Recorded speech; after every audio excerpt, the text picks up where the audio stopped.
호남 반도체 반대한다는 응답이 84%에 달했다며 가득한 정치 반도체 쇼라고 깎아내렸습니다. 반면 민주당은 영혼을 끌어모으는 한타인데 이게 안 통하면 큰일 나겠죠. 3대 메가 프로젝트가 정말 성공하기 위해서는 한 가지 중요한 이 전제 조건이 있습니다. 네, 성균관대 권석준 교수님과 지식의 발견 함께하고 있습니다.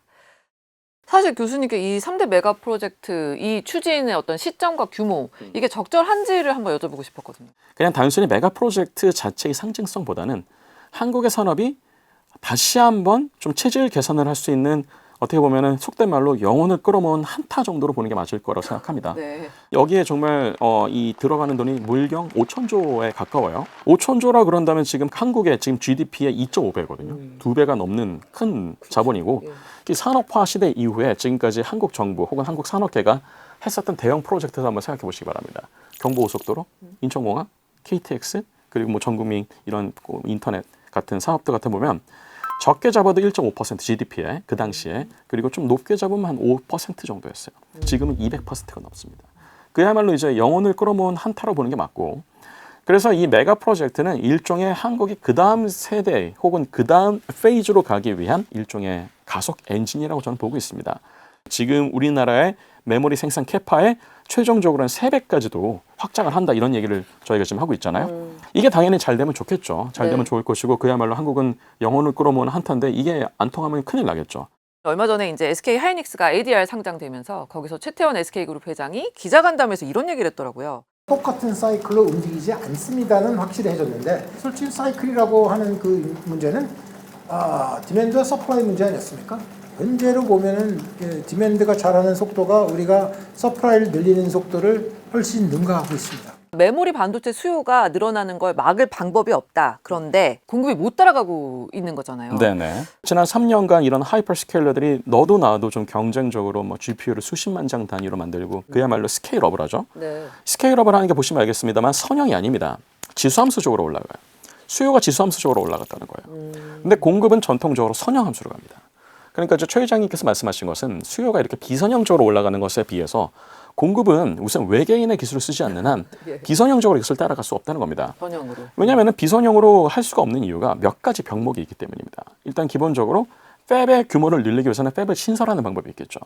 팹을 신설하기 위해서는 일단은 부지를 확보해야 됩니다. 근데 이번에 저희가 한국 정부의 메가 프로젝트에서 나왔던 거지만 부지 확보하는 것 자체가 시간이 많이 걸립니다. 네. 예를 들어서 SK 같은 경우에도 용인의 반도체 이 산단을 만들기 위해서 국가 산단, 뭐 일반 산단 이런 것들을 다 이제 이용하면서 했지만 일부는 주변에 농지 같은 것들을 토지 수용을 해야 되는데 그게 절대 스무드하게 일어나지 않죠.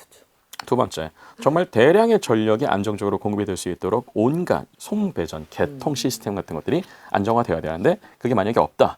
그러면은 SK 하이닉스에서든 한전에서든 요 개통에 대한 투자를 또 집행을 하고 계획을 하고 설치를 하고 공사를 해야 되는데 이것도 시간이 걸리죠. 네. 사실은 그래서 팹을 늘린다. 아무리 이걸 빨리 한다 그래도 보통 한 3, 4년 잡습니다. 물론 예외가 있어요. 부지 확보, 이런 뭐 그다음에 팹 건설, 장비 발주, 전력 인프라 공정 이것을 누군가가 완료되기까지 순서를 기다리는 게 아니고 그냥 동시다발적으로 100m 달리기 선수들이 동시다발적으로 출발하는 것처럼 동시다발적으로 출발하는 겁니다. 모든 이런 인하거나 이런 것들이 다 패스트 트랙을 타야 됩니다. 정말로 모든 것을 걸고 병렬 동시다발적으로 진행이 돼서 딱 한꺼번에 마스터 스케줄을 맞출 수 있다는 가정하에 굉장히 시간을 절약할 수 있는데 이거의 함정은 어느 한쪽이 병목이 되면 나머지 한쪽이 아무리 가속이 된다 하더라도 그 병목 지점 하나로 인한 속도가 거기서 다 멈춰버리게 되는 문제들이 생기죠. 예상이 가능한 제도적인 이런 병목 지점들이 사전에 다 해결이 돼야 됩니다. 그렇지 않으면 비선형을 따라가기는 어렵다는 거죠. 3대 메가 프로젝트의 성과가 앞으로 대한민국의 20년, 30년을 책임지게 될 것입니다. 오직 속도전만이 살 길입니다. 신속한 원스톱 행정 절차는 대통령이 직접 책임지도록 하겠습니다. 또 하나가 저희가 지금 이 메가 프로젝트에서 대부분 다들 반도체 메가팹하고 AIDC를 생각하시고 있는데요. AIDC나 반도체 메가팹은 일종의 스트림으로 따지면 업스트림, 미드스트림 정도라고 저는 생각하고 있고요. 이렇게 만들어진 스트림이 어딘가의 물길을 향해서 예를 들어서 논밭으로 흘러가야지 이게 작물이 자라죠. 그 논밭 역할을 하는 게 세 번째 아이템이었던 피지컬 AI인데 피지컬 AI도 다들 너무 좁게만 생각하시는 것 같아요. 로보틱스나 모빌리티 같은 쪽에 뭐 그게 나쁘다는 뜻은 아닙니다. 중요하지 않다는 뜻은 아닙니다. 당연히 해야 되는 영역인 건 맞는데 그동안에 반세기 넘게 우리나라를 지탱해 왔었던 포트폴리오였던 제조업 같은 경우에도 결국은 피지컬 AI의 개념으로 다시 재정의 해야 될 수 있다.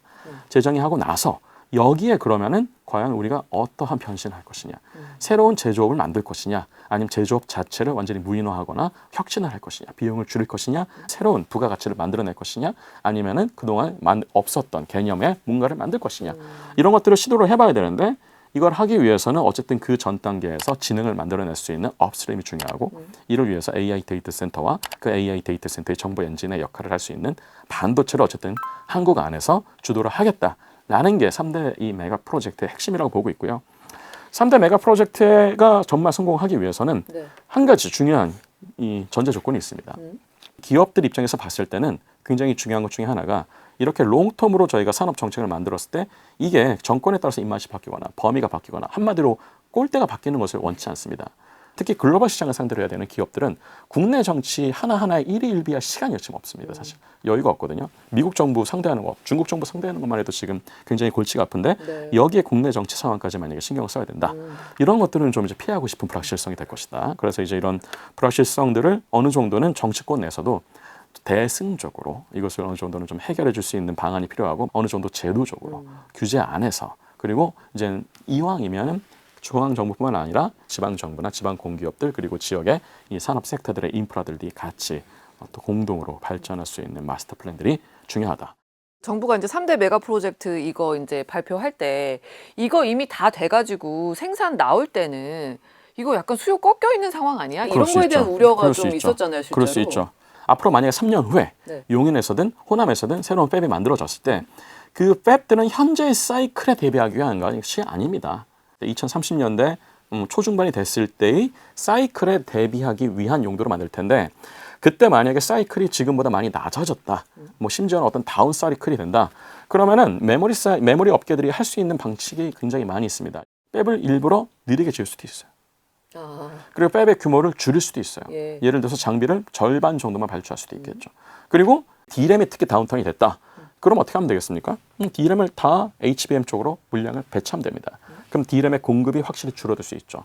수요의 변동에 대해서 맞춤형으로 공급할 수 있는 채널들이 많이 생기고 있다는 겁니다. 그때 상황이나 한 6개월 정도의 선행 지표 같은 것들을 네. 보면서 적응형으로 이것을 조절할 가능성이 있어서 예전처럼 막 공급이 너무 초과가 되어갖고 막 메모리 가격이 그야말로 너무 낮아지고 수십조 단위의 적자가 생기고 이런 사이클이 반복될 가능성은 좀 낮다고 생각합니다. 낮다고 생각하지만 뭐 D램 공급자에 갑자기 중국이 들어온다든지 뭐 아니면은 이제 미국 정부가 여기에 관여를 해서 뭐 한국의 메모리 팹들 보고 미국에다 팹을 지으라고 한다든지 또 이런 블랙스완 이벤트 같은 것들은 언제든지 사람들의 예상 밖으로는 생길 수 있는 것이기 때문에 다운턴을 완벽하게 대비할 수 있다 이렇게 자신하기는 어렵지만 예전처럼 앉아서 호락호락 당하지는 않을 것이다 라고 얘기해 볼 수 있을 것 같습니다. SK하이닉스나 삼성전자가 일부러 공급을 이제 줄여서 그래서 이미 공급 과잉이 시작이 됐다 이런 주장을 한 분이 계시던데 이분의 주장의 어떤 신빙성? 어느 정도로 판단해야 될까요? 충분히 이런 지적이 가능하다고 생각합니다. HBM이 정말 많이 필요해서 HBM을 많이 만들 수도 있지만 네. D램 물량을 조절을 할 수 있는 이게 스위치 일종의 크라우드 아웃 이펙트가 있기 때문에 이것을 활용하는 것도 없지 않아 있긴 있었어요. 그런데 또 한편은 이렇게 생각해 볼 수 있을 것 같아요. 사실 수익을 벌어들이는 것만큼이나 중요한 게 자신의 시장 점유율을 갖는 것도 굉장히 중요합니다. 저희가 여기서 놓치면 안 되는 것 중에 하나가 지금의 메모리 슈퍼사이클은 한국의 메모리 양사에게만 기록적인 수익을 가져다 주고 있지 않다는 겁니다. 지금 마이크론은 물론이고 대만의 나니아 테크놀로지나 그리고 중국의 CXMT에게도 지금 기록적인 수익을 가져다 주고 있어요. CXMT 같은 경우에도 작년까지 원래 적자였거든요.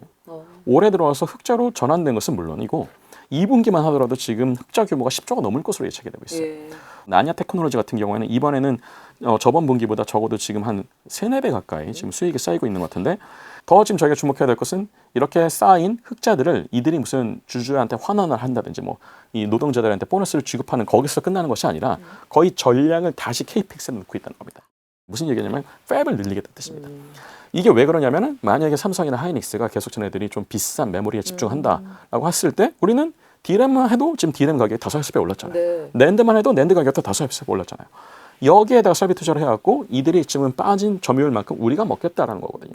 그러면 함정은 뭐냐면 삼성이나 하이닉스가 지금까지 경쟁자들을 통제해오고 견제해왔던 방법 중에 하나가 치킨 게임인데 굳이 이렇게 경쟁자들이 자신의 포션을 먹게 놔둬서 치킨 게임의 효용성을 떨어뜨리게끔 채널을 열어줄 필요가 없을 거라고. 그래서 이거는 가격을 올리려고 뭐 일종의 보이지 않는 손이 작용한 것이다. 네. 이렇게 얘기하는 것은 좀 너무 과도한 해석이고 공급을 마음대로 인위적으로 줄일 수 있게끔 할 수 있는 정도의 여유가 아주 만만한 것은 아니다라고 말씀드리고 싶습니다.